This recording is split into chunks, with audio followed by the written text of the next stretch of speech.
سورۃ العصر کی تیسری شے کا ذکر نہیں ہے، الا الذین آمنوا، اس کا یہاں ذکر آ گیا، ولکن البر من آمن باللہ والیوم الآخر والملائکۃ والکتاب والنبیین وعملوا الصالحات، جو تنے کے تین شاخیں ہیں موٹی موٹی آگے، لیکن امپلائڈ ہے یہاں پر، جیسے میں نے عرض کیا تھا کہ اگر ترجمے میں اضافہ کیا گیا صبر حق و باطل کی جنگ کے وقت،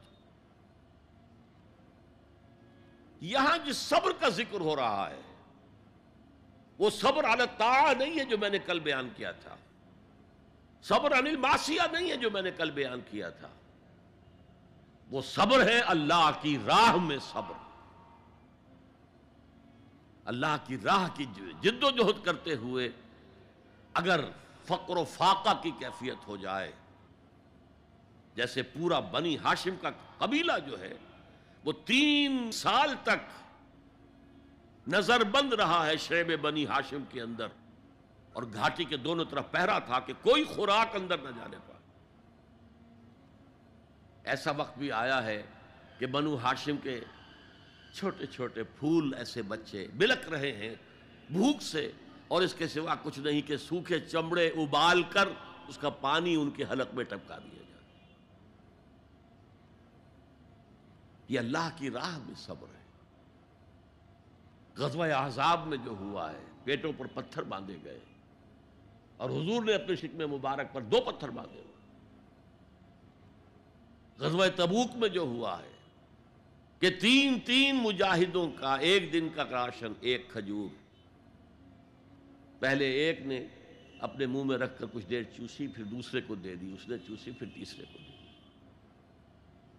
تو اس لیے والصابرین، اور یہ میں عرض کر چکا ہوں، یہ مفعول کی حیثیت سے کیوں آیا؟ خاص طور پر ایمفیسائز کرنے کے لیے، صابرون نہیں آیا، والصابرین، اخص بذکر الصابرین۔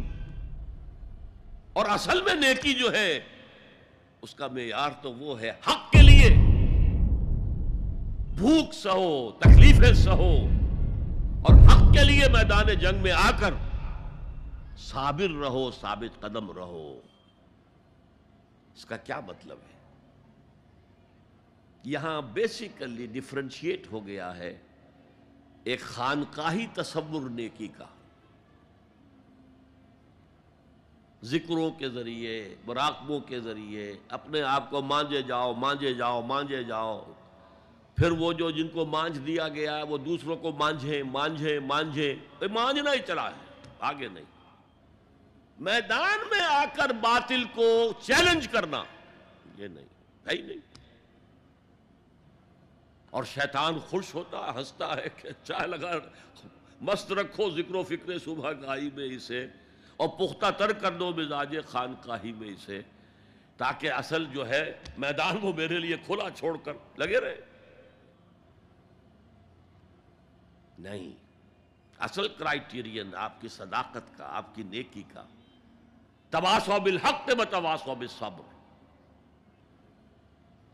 یہ صبر کسی اور کام کے لیے نہیں ہے، یہ کوئی وطن پرستی کی جنگ کا ذکر نہیں ہے، یہ کوئی قوم پرستانہ جنگ کا ذکر نہیں ہے، یہ کوئی اپنی جیسے بادشاہ کرتے تھے اپنی دولت بڑھانے کے لیے، اپنی مملکت کو توسیع دینے کے لیے صبر نہیں ہے، بلکہ یہ راہ حق میں والصابرین فی البأساء والضراء وحین الباس، خصوصاً وہ جو صبر کرنے والے ہیں فقر و فاقہ میں، بھوک میں اور تکلیف میں۔ زخم آ گیا ہے، تیسرے اٹھ رہی ہیں، برداشت کر رہے ہیں،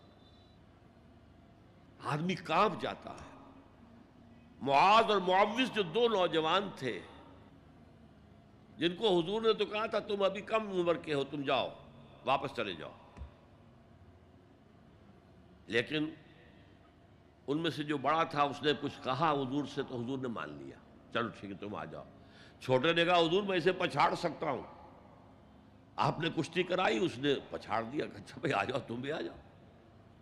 انہی میں سے ایک کا ہے، میں بھول رہا ہوں ان کا نام، ان کے ایک شانے کے اوپر تلوار کا وار پڑا، پورا شانہ کٹ گیا، کوئی ایک تسمہ، کوئی ایک ٹینڈن لگا رہ گیا کسی، اب وہ ہاتھ جو ہے وہ لٹک رہا ہے، وہ دوسری ہاتھ سے تلوار چلا رہے ہیں لیکن یہ رکاوٹ ڈال رہا ہے. انہوں نے اپنے ہاتھ کو اپنے پاؤں کے نیچے رکھا، زور سے جھٹکا دیا اور اس بازو کا علیحدہ کر کے پھینک دیا. اور میں سچ کہتا ہوں انہیں کوئی درد محسوس نہیں ہوا ہوگا. وہ جذبہ جو ہوتا ہے وہ انسان سے سب کچھ کرا دیتا ہے جس کا ہم تصور نہیں کر سکتے. والصابرین فی الباساء والضراء وحین الباس، اور جنگ کے وقت، حق و باطل کی جنگ، وہ جنگ جو ہے زرپرستی کی نہ ہو، ملک گیری کا نہ ہو، وہ حق کے کلمے کو بلند کرنے کے لیے ہو، انسانوں کو ملوکیت کے شکنجے سے نجات دلانے کے لیے ہو، انسانوں کو کیپٹلزم کے جنگل سے اور اس کے چنگل سے نجات دلانے کے لیے ہو، وہ جنگ جو حق کے لیے ہو، اس میں ثابت قدم رہنا، یہ صبر کی سب سے اونچی منزل ہے. وَلَنَبْلُوَنَّكُمْ بِشَيْءٍ مِّنَ الْخَوْفِ وَالْجُوعِ. اب یہ ہے کہ پہلے سے دکھا دیا، اللہ تعالیٰ دھوکہ نہیں دینا چاہتا. دیکھ لو جس راہ میں قدم رکھا ہے، اب آزمائشیں آئیں گی، تکلیفیں آئیں گی، رشتہ دار ناراض ہوں گے، بیوی شوہر سے لڑے گی، شوہر بیوی سے لڑے گا، اولاد والدین سے جدا ہوگی، یہ سب کچھ ہوگا.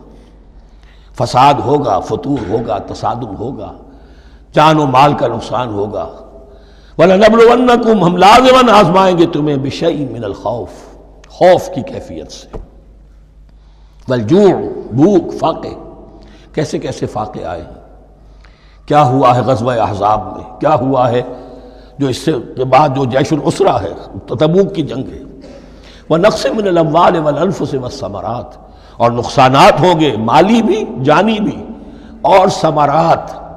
اب ثمرات یہاں دو معنی دے رہا ہے، چونکہ مدینے والوں کی جو تھی اصل جو ان کی معیشت تھی وہ زرعی تھی، پھل، خاص طور پر کھجور، یہ ان کی پیداوار تھی، جسے آج کل آپ کہتے ہیں کیش کراپ جو ہے ان کی، وہ یہ تھی.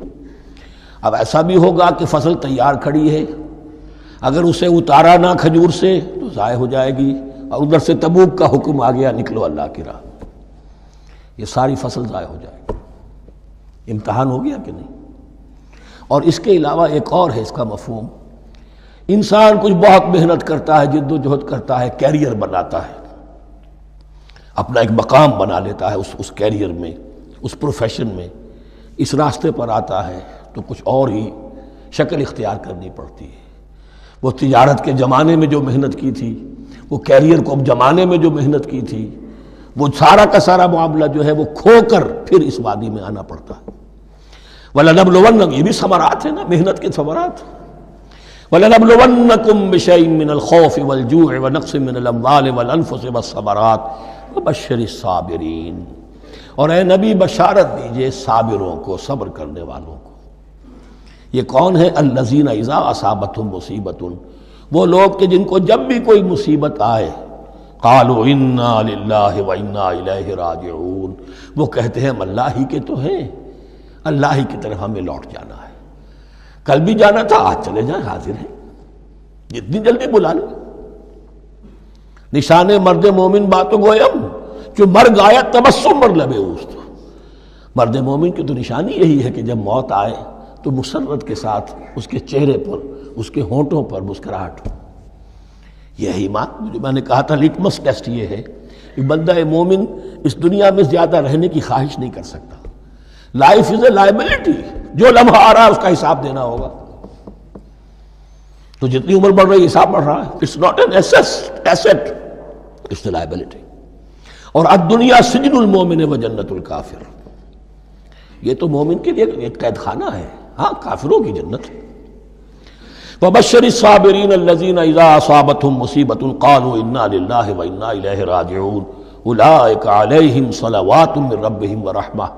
یہ ہیں وہ لوگ کہ جن پر ہر وقت اللہ کی عنایتوں کا نزول ہوتا رہتا ہے اور رحمت کی بارش ہوتی رہتی ہے. وَأُولَٰئِكَ هُمُ الْمُهْتَدُونَ، اور یہی لوگ ہیں ہدایت یافتہ، جنہوں نے واقعتاً ہدایت کو اختیار کیا ہے. اور جو ایسے مرحلے پر ٹھٹک کر کھڑے رہ جائیں، پیچھے رہ جائیں، پیچھے بیٹھ جائیں، پیٹھ موڑ لیں، وہ گویا کہ ختم ہوا ان کا معاملہ.